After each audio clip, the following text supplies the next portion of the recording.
আল্লাহর কসম, আল্লামা ইবনুল কাইয়িম আল জাওজিয়্যিহ আলাইহির রহমাত তিনি বলেন, তিনি দুটো কথা বলেছেন, আমার মনে হয় আমার জীবনের শ্রেষ্ঠ পড়া এই দুই বাক্য।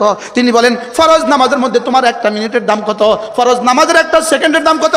তিনি বলেন, ফরজ নামাজের মধ্যে একটা সেকেন্ডের দাম নামাজের বাইরে 70,000 বছরের চেয়েও শ্রেষ্ঠ। এবার তিনি বলেন, রমজান মাসের দিনে আর রাতের 1 সেকেন্ডের দাম কত? রমজান মাসের দিনে আর 1 সেকেন্ডের দাম রমজানের বাইরে 70 বছরের চেয়েও শ্রেষ্ঠ। কোন ব্যবসায়ী যদি, কোন কাপড়ের ব্যবসা যদি মনে মনে ভাবতে পারেন এবার রমজানটা দামি বানাবো, লাগা যান দোকানে তালা, 30 দিন বেচতাম না, দিনে রোজা রাত্রে কিয়াম দিনে সিয়াম, 30 দিন বিক্রি করতাম না, দেখি কোন ক্ষতি হয়।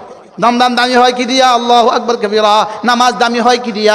রমজান দামি হয় কি দিয়া? তিনটা জিনিস দ্বারা রমজান দামি হয়, তিনটা জিনিস দ্বারা নামাজ দামি হয়। 1 নম্বরে আল্লাহর মহব্বতে করব, 2 নম্বরে আল্লাহর রহমতের আশা করব, 3 নম্বরে আল্লাহর আযাবের ভয়ে করব। আর মাত্র 52 দিন আছে রোজার বাকি, আর মাত্র 52 দিন। বলো আর মাত্র কত দিন?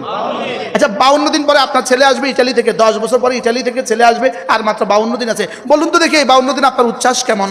অনেক আনন্দ, হ্যাঁ, অনেক খুশি, অনেক আনন্দ। বাজারে গেলে আপনি কি বলেন? যারা তারা দেখেন কি বলেন?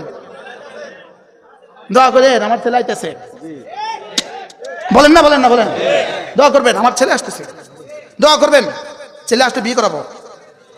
আপনি বাড়িতে চুন রং কাম করান, ছেলে আসবে। বাথরুমের কাজ করান, ছেলে আসবে।